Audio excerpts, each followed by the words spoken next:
एक पेशेंट मेरे यहाँ दिखाने आए थे, बोले कि डॉक्टर साहब मेरी बीमारी तो जेनेटिकल है, एंग्जाइटी मेरी जेनेटिकल है, तो क्या ये कभी ठीक हो सकती है कि नहीं हो सकती, क्या करना चाहिए मुझे, बहुत परेशान हो गया हूँ।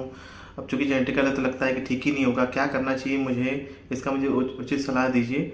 आज मैं आप सबको बताने वाला हूँ इस वीडियो में कि अगर आपकी बीमारी जेनेटिकल है तो क्या करना चाहिए, क्या ये कभी ठीक होगा कि नहीं होगा, किस रास्ते पे आपको चलना चाहिए। नमस्कार दोस्तों, आप सबका स्वागत है मेरे चैनल पे। बहुत सी मानसिक बीमारियां जेनेटिकल होती हैं और कई बार ऐसा देखा गया है परिवारों में कि पिता को है, बाबा जी को था, चाचा को है, बाकी लोग को बीमारियां रहती हैं। एक बार जब किसी बच्चे को हो जाती है तो बहुत परेशान हो जाता है। उसी तरह से मेरे पास एक लड़के आए थे, 25 साल के एक लड़के थे। बोले कि मेरे पापा को भी प्रॉब्लम है, मेरे चाचा को भी गंभीर मानसिक रोग है, तो चूंकि मेरा बीमारी जेनेटिकल है तो ये मुझे लगता है कभी ठीक ही नहीं होगा। ऐसे मुझे क्या करना चाहिए, सही सही राह दिखाइए मुझे, क्या ये बीमारी कभी ठीक हो भी सकती है कि नहीं हो सकती है। तो मैं ये बताना चाहता हूँ कि देखिए, बहुत सारी जो मानसिक रोग होते हैं जैसे कि डिप्रेशन हो गया, ओसिडी हो गया, स्किज़ोफ्रेनिया, बाइपोलर ऑटिज्म, जो बीमारियाँ होती हैं वो जेनेटिकल होती हैं। सबका रेशियो अलग अलग होता है। जैसे कि सबसे कॉमन जो जेनेटिकल बीमारी होती है, मैंने हमेशा अक्सर बताया है, ऑटिज्म होती है, उसके बाद स्किज़ोफ्रेनिया होती है, फिर बाइपोलर होता है। इसके बाद जो नंबर आता है ओसिडी का आता है, डिप्रेशन का आता है। ये सब कुछ कुछ जीन्स इन्वॉल्व होते हैं, मल्टीपल जीन्स भी इन्वॉल्व हो जाते हैं, जिसकी वजह से बीमारियां हो सकती हैं। अगर मान लीजिए आपके देखा जा रहा है आपके परिवार में, इसलिए डिटेल हिस्ट्री ली जाती है कि भाई पापा को था, दादा दादी, नाना नानी किसी को था, तो ऐसा चांस है कि बच्चों में भी हो सकता है। तो क्या अगर आपकी बीमारी जेनेटिकल है तो क्या ये कभी ठीक ही नहीं होगा? तो देखिए, इसका जवाब है कि पर्सन टू पर्सन वेरी करता है कि कितनी बीमारी गंभीर है, आपको कितना ज़्यादा प्रॉब्लम है। अगर आपको एग्जांपल ले लेते हैं, जैसे जो पेशेंट मेरे आए थे, एंग्जाइटी डिसऑर्डर के पेशेंट थे, उनका सेल्फ कॉन्फिडेंस भी बहुत लूज़ हो गया था। बीच में कहीं भी जाते थे बाहर तो उनको लगता था कि भाई 4 लोग उनको बुरा बोलेंगे या फिर अपनी बातें एक्सप्रेस नहीं कर पाते थे, सेल्फ कॉन्फिडेंस की कमी हो गई थी। एंग्जाइटी से शुरुआत हुई थी, धीरे धीरे उनको घबराहट बेचैनी रहती थी। बाद में जब ये सब चीज़ें होने लगी तो उनको डिप्रेशन भी हो गया था। तो चूँकि उनको लगा कि भाई चूँकि मेरे माँ बाप को है, चाचा को है, सबको है, तो मुझे भी होना है, मैं तो ठीक ही नहीं हो पाऊँगा। इलाज भी 4-5 साल से कराए हुए थे, कई जगह दिखाए हुए थे। फिर फाइनली मेरे यहाँ आए थे कि भाई मुझे क्या करना चाहिए। जो बातें मैंने उनको समझाई वो बातें मैं आपको बता रहा हूँ कि देखिए, चूँकि ठीक है जेनेटिकल है, मैं मानता हूँ कि आपकी बीमारी जेनेटिकल है और चांसेस रहते हैं, कुछ फैक्टर्स आ जाते हैं कि हाँ जीन्स का भी रोल होता है। ये बात तो साइंटिफिकली प्रूव्ड है, सब सिद्ध है कि हाँ जीन्स का भी रोल होता है, लेकिन हर बीमारी का अलग अलग होता है। जैसे ऑटिज्म जो बीमारी है, स्किज़ोफ्रेनिया जो बीमारी है, बाइपोलर है, इसमें जीन्स का रोल बहुत ज़्यादा होता है। क्योंकि ऐसा देखा गया है कि परिवारों में किसी को अगर ऑटिज्म है, स्किज़ोफ्रेनिया, बाइपोलर है, तो बहुत ज़्यादा चांस है कि बच्चों में या और भी लोगों में हो सकता है। और ओसीडी डिप्रेशन में इसका रोल थोड़ा कम देखा गया है। इसमें इन्वायरमेंटल फैक्टर्स भी देखे गए हैं, परिवार का भी रोल देखा गया है कि परिवार वाले कैसे आपके साथ बिहेव करते हैं और कैसी आपकी अपब्रिंगिंग है, परवरिश कैसे हो रही है, आप कैसे रिएक्ट करते हैं सिचुएशन को। अब होता क्या है कि जैसे मान लीजिए पिताजी को है, चाचा को है, एक लड़का जो बड़ा हो रहा है वो पहले से हदस जाता है, पहले से सिहर उठता है। उसको लगता है कि भाई मेरे माँ बाप को है, तो उसी इन्वायरमेंट में वो रह रहा होता है। उसको लगता है कि भाई मुझे भी होना ही है ये, क्योंकि जेनेटिकल है मेरा। और धीरे धीरे कितना सेल्फ कॉन्फिडेंस की कमी, सब चीज़ें शुरू हो जाती हैं। मैं ये बात कह रहा हूँ कि मान लीजिए कि आपको जेनेटिकल बीमारी है, आपको परिवार में है, तो फिर भी तो आप अपना बेस्ट करेंगे ना ठीक होने के लिए। कोशिश कर रहे हैं, डॉक्टर को दिखा रहे हैं, चीज़ें कर रहे हैं, मेरे पास भी आए हैं और बाकी चीज़ें कर रहे हैं। हमको अपनी कोशिश करनी है। फॉर एग्जांपल, जैसे कोई इंसान सांवला होता है, कोई इंसान लड़का सांवला होता है, तो वो अपने आप को अच्छा दिखने के लिए गोरा तो होता ही है, कोशिश करता है, क्रीम लगाता है, पाउडर लगाता है, फिर भी वो सांवला ही रहता है। तो जीन्स का फैक्टर अगर है, अगर जीन्स की वजह से आपको एंग्जाइटी, ओसीडी, डिप्रेशन जो भी हो रहा है, आप अपना काम करिए। जीन्स का रोल होता है, लेकिन कई मामलों में थोड़ा कम भी होता है।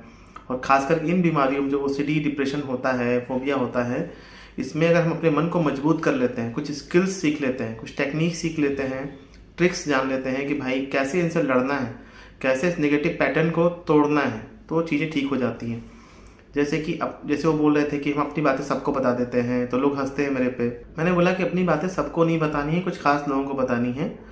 और बोलते हैं कि मुझे लगता है कि मेरे अंदर ये कमी है, मेरे अंदर वो कमी है, मैं कुछ कर नहीं पाऊँगा। तो मैंने बोला कि देखिए, कोई भी इंसान पूरा नहीं होता, परफेक्ट नहीं होता है। आपके अंदर कुछ अच्छाइयाँ तो होंगी ही।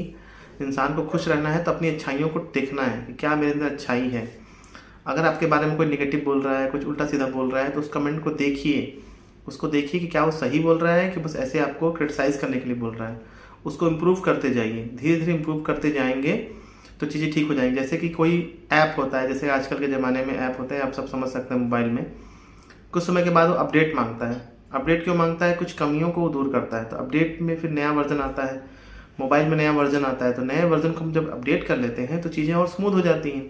उसी तरह से एक ज़िंदगी जीने का एक पैटर्न रहा है, घर का माहौल एक पुराना ख़राब रहा है, इसको भी बीमारी, पिताजी को बीमारी है, चाचा को बीमारी है, बच्चे ने शुरू से देखा है कि क्या क्या परेशानियाँ होती हैं, सब परेशान है घर में। तो ठीक है, आपके घर में नेगेटिव चीज़ें हैं, परेशानियाँ हैं, तो आपको ये बात समझनी है कि भाई हमको ज़्यादा उस पैटर्न में नहीं पड़ना है, नहीं तो बहुत बीमार हो जाएंगे, बहुत ख़राबी हो जाएगी। अगर जेनेटिकल भी है तो जीन्स पे तो हमारा बस नहीं है। हम ऐसा तो नहीं कर सकते कि जाकर ट्रांसप्लांट करवा लें फिर जीन्स ही चेंज कर दें, ऐसा करना तो इम्पॉसिबल है। फिलहाल ऐसी कोई टेक्नोलॉजी है नहीं। अगर भविष्य में कभी 10 साल 20 साल बाद ऐसा हुआ तो फिर तो उसकी बात अलग है कि जीन थेरेपी करवा लिया मैंने, जो कि इतनी आसान चीज़ें नहीं है, करोड़ों की चीज़ें हैं और सब में एप्लीकेबल नहीं है। कुछ चीज़ें हमारे बस में हैं, जैसे कि वही बात जो मैं बता रहा हूँ कि कोई इंसान सांवला होता है तो क्रीम तो लगाता है ना, अपने आप को फेशियल कराता है बार बार। ऐसे में तो उसको नहीं कराना चाहिए, क्योंकि भाई हम तो सांवले हैं तो रंग तो सांवला ही रहेगा, लेकिन कुछ देर के लिए तो सही रहता है। ब्रेन की सबसे अच्छी बात होती है कि ब्रेन को चेंज हम कर सकते हैं। न्यूरोप्लास्टिसिटी जो हम सुनते हैं, अगर नए थिंकिंग पैटर्न को हम अडॉप्ट कर लेंगे सीबीटी थेरेपी के द्वारा, न्यू वे ऑफ थिंकिंग जो हम अडॉप्ट कर लेंगे, तो चीज़ें ठीक होने लगती हैं। बहुत हद तक फ़ायदा हो जाता है, पूरा हद तक आदमी ठीक भी हो सकता है। कंडीशन वैरी करती सबके लिए अलग अलग, तो बातों को मानना होता है और उसको प्रैक्टिस करना होता है। बार बार प्रैक्टिस करेंगे, एक पैटर्न नया बनने लगेगा। जब आपको लग गया कि ये गलती है तो नया प्रैक्टिस करेंगे तो चीज़ें ठीक होने लगती हैं। तो अगर हम बात करें फाइनली कि जीन्स का रोल होता है, तो हाँ, जीन्स का रोल होता है, बिल्कुल होता है, लेकिन हमारी भी कुछ कोशिशें होती हैं। जब हम कोशिश करते हैं तो चीज़ें ठीक होने लगती हैं। एक और एग्जांपल समझें, गर्मी जब जैसे भी चल रही है, गर्मियाँ चल रही हैं, तो बाहर बहुत गर्मी है, बहुत हॉट हो रहा है, गर्मी हो रही है, तो क्या हम क्या करते हैं? हम धूप में तो जाते नहीं हैं। अगर हम जाते हैं तो कुछ गमछा लपेट के जाते हैं, टोपी पहन के जाते हैं, अम्ब्रेला लेके जाते हैं, हम अपना बचाव करते हैं। ठंड में होता है तो हम स्वेटर्स पहन लेते हैं, सब कुछ कर लेते हैं। बारिश में हम अम्ब्रेला ले लेते हैं, अपनी कोशिश कर लेते हैं। अपनी कोशिश कर लेते हैं तो बहुत हद तक बच जाते हैं। कई बार पूरा नहीं बच पाते, भाई गर्मी लगती है या ठंड में बहुत ठंड लगती है, लेकिन पहले से तो अच्छा रहता है। हम ये सोच के नहीं बैठ सकते हैं कि अरे भाई धूप निकल रही है, बहुत धूप है, हम क्या करें, अब तो हम कुछ कर ही नहीं सकते हैं। ऐसा तो नहीं होता है ना। कहने का मतलब आप अपनी कोशिश करिए, अपनी कोशिश करेंगे तो ज़िंदगी में बहुत सुधार आएगा, बहुत हद तक आपको फ़ायदा होगा। ये बात मुझे बतानी थी इस वीडियो में, और यही बातें मैंने उनको समझाई। बाकी उनकी प्रॉब्लम्स ज़्यादा थी, क्योंकि उनको सुसाइडल थॉट भी आ रहा था, नींद नहीं आ रही थी, घबराहट बेचैनी थी, मन उदास हो रहा था। इसलिए मैंने कुछ दिन के लिए उनको मेडिकेशंस दिया, जिससे कि उनको बहुत फ़ायदा हो रहा है। वीडियो अच्छा लगा तो लाइक करिएगा, शेयर करिएगा, चैनल पर नए तो सब्सक्राइब करिएगा। मिलते हैं दोस्तों किसी नए शानदार वीडियो में, तब तक के लिए नमस्कार।